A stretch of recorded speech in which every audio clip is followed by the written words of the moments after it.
Hello everyone, हम यहाँ पे स्टडी कर रहे हैं इनहेरिटेंस को और हमने single inheritance and multiple inheritance को कवर कर लिया है और आज हम करेंगे मल्टी लेवल इनहेरिटेंस। देखिए मल्टी लेवल इनहेरिटेंस के अंदर क्या होता है।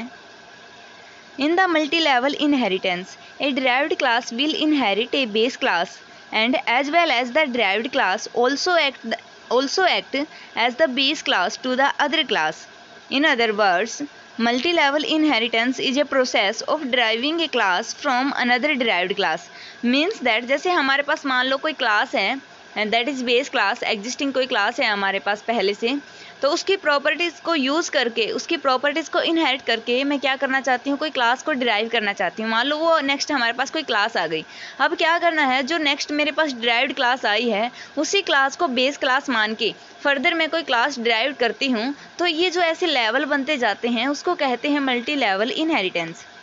नेक्स्ट देखिए, in multi level inheritance one class inherit another class, एक क्लास दूसरी क्लास से इनहेरिट की जाती है, which is further inherited by another class, जो पहले से ही किसी और क्लास से हमने क्या की थी, इनहेरिट की थी। मीन्स दैट मान लो हमारे पास आगे इसका एग्जाम्पल लेकर के देखेंगे, अच्छे से क्लियर हो जाएगा। यहाँ पे इतना ही, इनहेरिटेंस इज ट्रांजिटिव। इनहेरिटेंस क्या होती है, ट्रांजिटिव होती है। जैसे हम मैथमेटिक्स के अंदर प्रॉपर्टीज़ पढ़ते हैं ट्रांजिटिव की, वही वाली बात है कि जो मान लो ए बी और सी हमारे पास क्लासेज होगी, ए और बी दोनों की प्रॉपर्टीज़ को हम सी के अंदर यूज़ कर लें, यानी कि पिछले जितने भी हमारे पास बेस क्लासेज होगी उन सभी की प्रॉपर्टीज़ को हम कहाँ पे यूज़ करेंगे, जो हम ड्राइव क्लास बना रहे हैं at the last.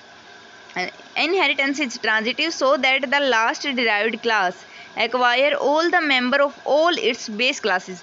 Means that जो लास्ट में हमारे पास ड्राइव क्लास होगी वो उसके अंदर हम क्या कर सकते हैं, पहले हमारे पास जितनी भी एग्जिस्टिंग क्लास रही होंगी उन सभी की प्रॉपर्टीज़ को इनहेरिट कर सकते हैं। कहाँ पे, वो ड्राइव क्लास के अंदर। तो यहाँ पे देखिए नेक्स्ट, मान लो ए मेरे पास कोई बेस क्लास है और ए क्लास की प्रॉपर्टीज़ को इनहेरिट करके मैंने बी क्लास बनाई है, that is derive class. A class के अंदर जितनी भी प्रॉपर्टीज़ थी उन सभी का यूज़ किया मैंने, क्लास कौन बनाई, बी क्लास। अब बी क्लास मेरे पास क्या है, डिराइव्ड क्लास है। फर्दर बी क्लास की प्रॉपर्टीज़ को यूज़ करके मैं क्या करना चाहती हूँ, क्लास सी बनाना चाहती हूँ। मान लो मैंने क्लास बी को बेस क्लास माना और बी क्लास के अंदर प्रॉपर्टीज़ क्या है, ए क्लास की भी प्रॉपर्टीज़ हैं और बी क्लास की अपनी भी कुछ प्रॉपर्टीज़ हैं। तो बी क्लास की दोनों की, यानी कि बी क्लास के अंदर ए की भी प्रॉपर्टीज़ हैं और खुद की भी प्रॉपर्टीज़ हैं, उनको यूज़ करके, उनको इनहेरिट करके मैंने क्लास सी बनाई। अब सी क्लास मेरे पास क्या है, डिराइव क्लास है। तो पीछे यही लिखा था कि जो लास्ट वाली जो हमारे पास डिराइव क्लास होगी उसके अंदर हम पीछे वाली बेस क्लासेस की प्रॉपर्टीज़ को यूज़ कर सकते हैं। जैसे यहाँ पे सी क्लास के अंदर मैं class A and class B की प्रॉपर्टीज़ को यूज़ करूँ, तो ऐसे लेवल्स बनते जाते हैं। इससे नेक्स्ट भी हम कोई क्लास सी को बेस क्लास मान करके ड्राइव क्लास बना सकते हैं। तो ऐसे लेवल बनते जाते हैं, तो उसको हम क्या कहते हैं, मल्टी लेवल इनहेरिटेंस। अब सिंटैक्स देखिए किसके लिए, मल्टी लेवल इनहेरिटेंस के लिए। पहले हमारे पास कोई बेस क्लास होगी, दैट इज़ एग्जिस्टिंग क्लास। जैसे मान लो मैंने क्लास ए बनाई, ये मेरी क्या है, बेस क्लास है। और इस ए क्लास की प्रॉपर्टीज़, बेस क्लास की प्रॉपर्टीज़ को इनहेरिट करके मैं क्लास बी बनाना चाहती हूँ, that is drive class. Class B मेरे पास क्या है, ड्राइव क्लास है।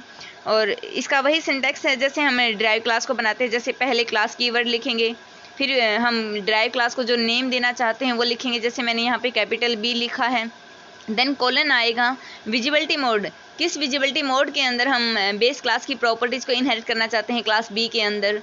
वो पब्लिक हो सकती हैं, प्राइवेट हो सकती है, प्रोटेक्टेड हो सकती हैं। प्राइवेट रखने का कोई फ़ायदा नहीं, बिकॉज प्राइवेट जो विजिबिलिटी मोड अगर हम रखते हैं तो उसमें बेस क्लास की प्रॉपर्टीज़ इनहेरिट नहीं होती, कहाँ पे, ड्राइव क्लास के अंदर। सो हम प्राइवेट नहीं रखते, पब्लिक या फिर प्रोटेक्टेड रख सकते हैं। तो यहाँ पे विजिबिलिटी मोड देंगे, देन हम बेस क्लास का नेम लिखेंगे। जैसे मैंने ए क्लास की प्रॉपर्टीज़ को इनहेरिट किया है तो मैंने यहाँ पे ए नेम दे दिया है। ये ए नेम किसका है, बेस क्लास का है। तो यहाँ पे बी मेरे पास क्या होगी, ड्राइव क्लास होगी। अभी क्या करेंगे हम, अब बी क्लास के अंदर ए क्लास की प्रॉपर्टीज़ आ गई और बी क्लास की भी अपनी कुछ प्रॉपर्टीज़ होंगी। इन सभी का यूज़ करके मैं कोई फर्दर कोई क्लास बनाना चाहती हूँ, दैट इज़ क्लास सी। यहाँ पे मैंने क्लास सी एक ड्राइव क्लास की फॉर्म में बनाई। तो किस बेस क्लास इसके लिए कौन होगी, क्लास बी होगी। तो क्लास सी सी मैंने यहाँ पे नेम दिया है ड्राइव क्लास को, देन कोलन आएगा, विजिबिलिटी मोड रखेंगे हम, पब्लिक प्राइवेट जो भी रखना चाहते हैं, देन बेस क्लास का नेम आएगा। बेस क्लास यहाँ पे कौन है मेरे पास, क्लास बी, तो इसलिए मैंने यहाँ पे लिखा कैपिटल बी। यानी कि अब जो मेरे पास क्लास सी होगी इसके अंदर प्रॉपर्टीज होंगी किसकी, क्लास ए की भी और क्लास बी की भी, तो इसको बोलते हैं मल्टी लेवल इनहेरिटेंस। ये सिंपल सा सिंटैक्स था मल्टी लेवल इनहेरिटेंस के लिए। प्रोग्राम हम नेक्स्ट वीडियो के अंदर देखेंगे। Thank you.